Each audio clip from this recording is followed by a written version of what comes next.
Now welcome to another lightning response video, where this time we're going to kick it off with a question from Majin Moke, who asked, "Hey Thor, I saw Red Letter Media's recent video on the state of Star Wars and your Skywalker Plus video on the recent Acolyte news, and it got me thinking, what do you make of the take that the Acolyte was actually a decent attempt at original Star Wars content that borrowed heavily from the prequels? I personally think the concept of the show was interesting, but the execution was much more heavily flawed than the prequels.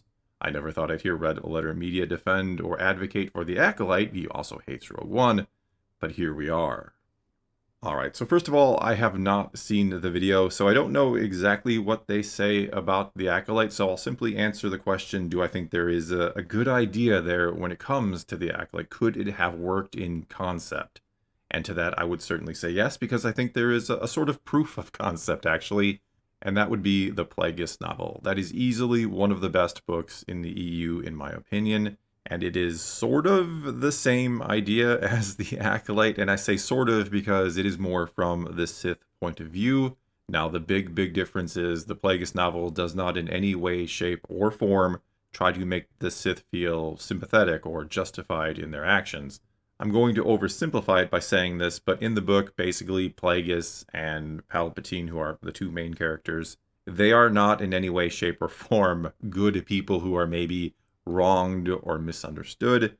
They are very bad individuals who simply want to destroy the Jedi because they hate them and because they want to rule the galaxy. Now, I know that makes it sound very simplistic. There is a lot more to the book. It is an excellent read. But again, it in no way tries to make it seem like the Sith have any sort of justification for their actions, which is where I think the Acolyte fails. I understand not everybody loves the Jedi. That's absolutely fine. I'm not saying you have to love the Jedi or agree entirely with what George Lucas has said about them being the moral high ground of the galaxy, basically. You can love Star Wars for whatever reason you want. You can love whatever aspect you want. But personally, I love the Jedi. I love the lessons they try to teach us about balance, about how to live more in harmony with the people and the world around us. That is what I always say balance is about. It's about a system working as intended. It's about symbiotic relationships where I don't take too much from you. You don't take too much from me. Yes, we can all be a little selfish, don't get me wrong. But we don't let that selfishness dominate us to the point where we are just taking everything for ourselves and don't care about anyone else. Anyway, not getting into all that right now, my biggest problem with the Acolyte is that it kind of says, you know what, if the Jedi hadn't been so corrupt back in the day, if they didn't have all these cover-ups and these lies, and if some of their members weren't sort of shady, and they didn't go on this mission and do this horrible thing, which really wasn't that bad when you think about it. They were trying to save a young girl who wanted to be a Jedi and who was kind of in a cult of witches who use the dark side, and you can understand why they wanted to save her from that.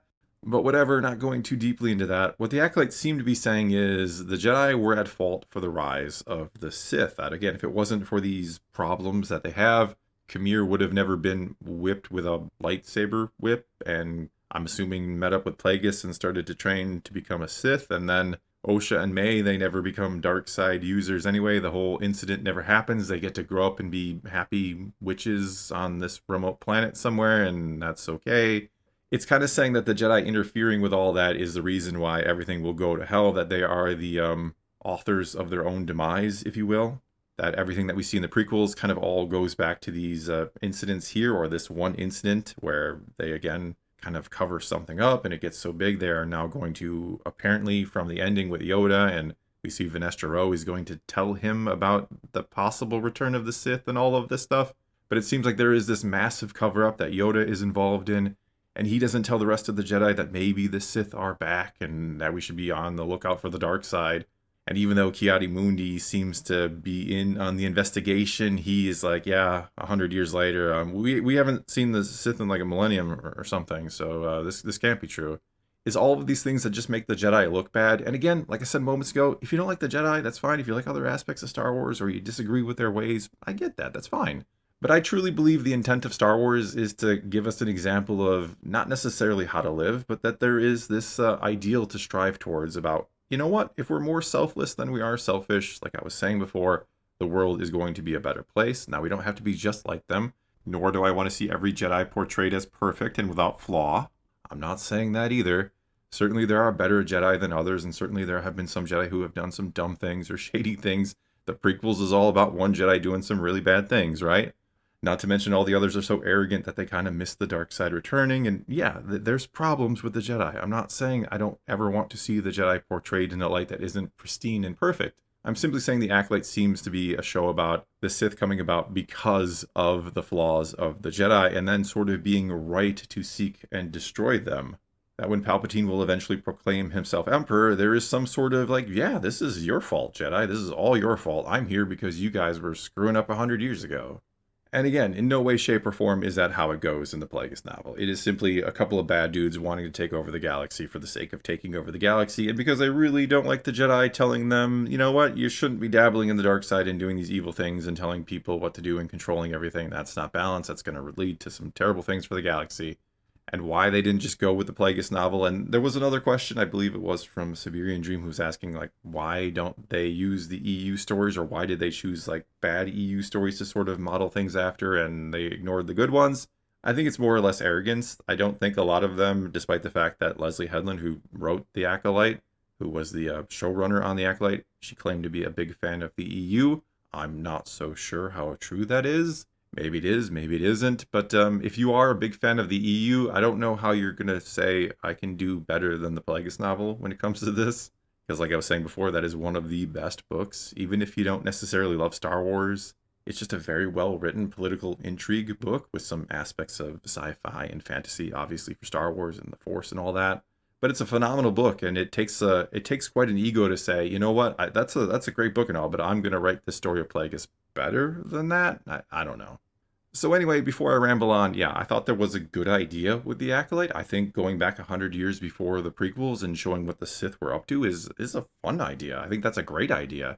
Not to mention just showing things from the Sith perspective and really starting to explain what they are all about. That it is just pure selfishness. That's what they are all about. They don't care about anything or anybody else but themselves. They've gotten to the point where they are incapable of having compassion for others, which is, again, the opposite of the Jedi, who have compassion for everybody else. And so instead of getting a story that shows anything like that, again, we're kind of made to believe we should feel bad for them. That, oh, here's Osha and Kamir or the stranger. They're holding hands together at the end. They've overcome those evil Jedi, and now they're going to go out and take the galaxy by storm. And for me, that ain't Star Wars. You can like it for whatever reason you want. You can hate the Jedi. You can critique the hell out of them. You can try to pick them apart. I'm absolutely fine with that. For me, and I think a lot of other people, they like the Jedi. They like what they represent. Again, this ideal to strive towards, that if we could be more selfless, if we could be a little bit more like the Jedi and be aware of our surroundings and aware of how our actions affect other people, the world would simply be a better place. And so in any way implying that the Sith, the epitome of selfishness, the epitome of just taking whatever the heck I want and not caring about anybody else, the idea that we should empathize with that and root for that, I think is just the opposite message of what Star Wars tries to say. And for me, I just can't get behind that. I can't get behind that message in Star Wars. I could certainly get behind the message of showing the Sith being as terrible as they are supposed to be. I would love a great Sith show based on the Plagueis novel or the Darth Bane trilogy, another fantastic read. Yes, you can absolutely give us that. You can absolutely show how bad the Sith are. Just don't try to make them anti-heroes or anything of the sort. For me, that's just not Star Wars. All right, well, I think I've rambled on long enough about this one. I think you all understand how I feel about The Acolyte and why I didn't like it, though why I think something like it absolutely could have worked. I think the approach was just wrong. Instead of trying to make us care about the Sith characters, you needed to make us hate them. But whatever the case may be, maybe you disagree with that, take to the comments below. Let's talk some Star Wars, or ask me a question for a future lightning response video. All you got to do is start your comment off with "Hey Thor," ask your question. I try to answer it in a future video, and I say try. I always get a ton of questions, so don't feel bad if I don't answer yours. It doesn't mean I didn't like it or didn't think it was a good question. It's just time is a problem. But whatever the case may be, leave your comments below. Let's talk some Star Wars. And until next time, thanks for watching.